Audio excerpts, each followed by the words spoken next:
গল্পে রবীন্দ্রনাথ ঠাকুরের লেখা একটি ছোট গল্প কর্তার ভূত, যা পাঠ করে শোনাচ্ছেন গল্পকথক নিজেই।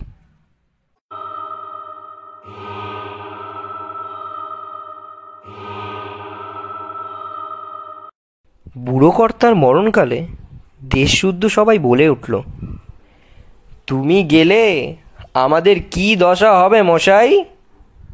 শুনে তারও মনে দুঃখ হলো। ভাবলে, আমি গেলে এদের ঠান্ডা রাখবে কে? তা বলে মরণ তো এড়াবার জো নেই। তবু দেবতা দয়া করে বললেন, ভাবনা কি, লোকটা ভূত হই এদের ঘাড়ে চেপে থাক না।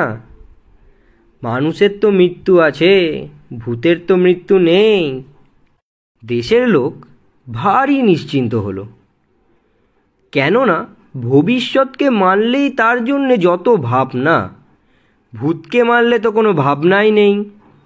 সকল ভাবনা ভূতের মাথায় চাপে, অথচ তার মাথা নেই, সুতরাং কারো জন্যে মাথা ব্যথাও নেই। তবু স্বভাব দোষে যারা নিজে ভাবতে যায়, তারা খায় ভূতের কানমোলা। সেই কানমোলা না যায় ছাড়ানো, তার থেকে না যায় পালানো, তার বিরুদ্ধে না চলে নালিশ, তার সম্বন্ধে না আছে বিচার। দেশশুদ্ধ লোক ভূতগ্রস্ত হয়ে চোখ বুজে চলে। দেশের তত্ত্বজ্ঞানীরা বলেন, এই চোখ বুজে চলাই হচ্ছে জগতের সবচেয়ে আদিম চলা। একেই বলে অদৃষ্টের চালে চলা। সৃষ্টির প্রথম চক্ষুহীন কীটাণুরা এই চলা চলত। ঘাসের মধ্যে, গাছের মধ্যে আজও এই চলার আভাস প্রচলিত। শুনে ভূতগ্রস্ত দেশ আপন আদিম আভিজাত্য অনুভব করে, তাতে অত্যন্ত আনন্দ পায়। ভূতের নায়েব ভুতুড়ে জেলখানার দারোগা। সেই জেলখানার দেয়াল নাকি চোখে দেখা যায় না, এই জন্যে ভেবে পাওয়া যায় না সেটাকে ফুটো করে কী উপায়ে বেরিয়ে যাওয়া সম্ভব।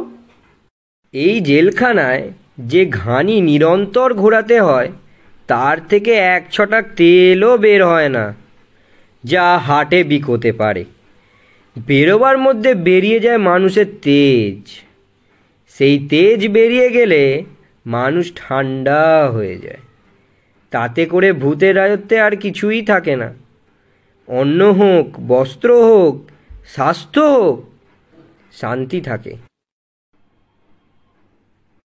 কত যে শান্তি, তার একটা দৃষ্টান্ত এই যে, অন্য সব দেশে ভূতের বাড়াবাড়ি হলেই মানুষ অস্থির হয়ে ওঝার খোঁজ করে। এখানে সে চিন্তা নেই, কেননা ওঝাকেই আগে ভাগে ভূতে পেয়ে বসেছে। এইভাবেই দিন চলত। ভূত শাসনতন্ত্র নিয়ে কারো মনে দ্বিধা জাগত না। চিরকালই গর্ব করতে পারত যে এদের ভবিষ্যৎটা পোষা ভেড়ার মতো, ভূতের খোঁটায় বাঁধা। সে ভবিষ্যৎ ভ্যাঁও করে না, ম্যাঁও করে না, চুপ করে পড়ে থাকে মাটিতে, যেন একেবারে চিরকালের মতো মাটি। কেবল অতি সামান্য একটি কারণে একটু মুশকিল বাঁধল। সেই হচ্ছে এই যে, পৃথিবীর অন্য দেশগুলোকে ভূতে পায়নি। তাই অন্য সব দেশে যত ঘানি ঘোরে, তার থেকে তেল বেরোয় তাদের ভবিষ্যতের রথচক্রটাকে সচল করে রাখবার জন্যে। বুকের রক্ত পিষে ভূতের খপ্পরে ঢেলে দেবার জন্যে নয়। কাজেই মানুষ সেখানে একেবারে জুড়িয়ে যায়নি, তারা ভয়ঙ্কর সজাগ আছে। এদিকে দিব্যি ঠান্ডায় ভূতের রাজ্য জুড়ে খোকা ঘুমোলো, পাড়া জুড়োলো। সেটা খোকার পক্ষে আরামের, খোকার অভিভাবকের পক্ষেও। আর পাড়ার কথা তো বলাই আছে। কিন্তু বর্গি এলো দেশে, নইলে ছন্দ মেলে না। ইতিহাসের পদটা খোঁড়া হয়েই থাকে। দেশে যত শিরোমণি চূড়োমণি আছে, সবাইকে জিজ্ঞাসা করা গেল, এমন হলো কেন? তারা এক বাক্যে শিখা নেড়ে বললে, এটা ভূতের দোষ নয়, ভুতুড়ে দেশেরও দোষ নয়, একমাত্র বর্গিরই দোষ। বর্গি আসে কেন? শুনে সকলেই বললে, তা তো বটেই। অত্যন্ত সান্ত্বনা বোধ করলে। দোষ যারই থাক, খিড়কির আনাচে কানাচে ঘোরে ভূতের পেয়াদা, আর সদরের রাস্তাঘাটে ঘোরে অভূতের পেয়াদা।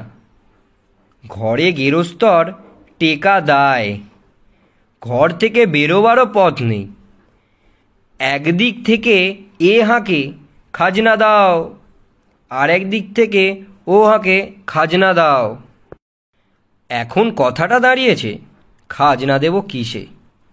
এতকাল উত্তর দক্ষিণ পূর্ব পশ্চিম থেকে ঝাঁকে ঝাঁকে নানা জাতের বুলবুলি এসে বেবাক ধান খেয়ে গেল, কারো হুঁশ ছিল না। জগতে যারা হুঁশিয়ার, এরা তাদের কাছে ঘেঁষতে চায় না, পাছে প্রায়শ্চিত্ত করতে হয়। কিন্তু তারা অকস্মাৎ এদের অত্যন্ত কাছে ঘেঁষে এবং প্রায়শ্চিত্তও করে না।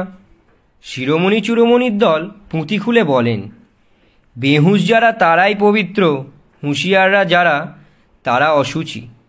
অতএব হুঁশিয়ারদের প্রতি উদাসীন থেকো, প্রবুদ্ধমিব সুপ্ত।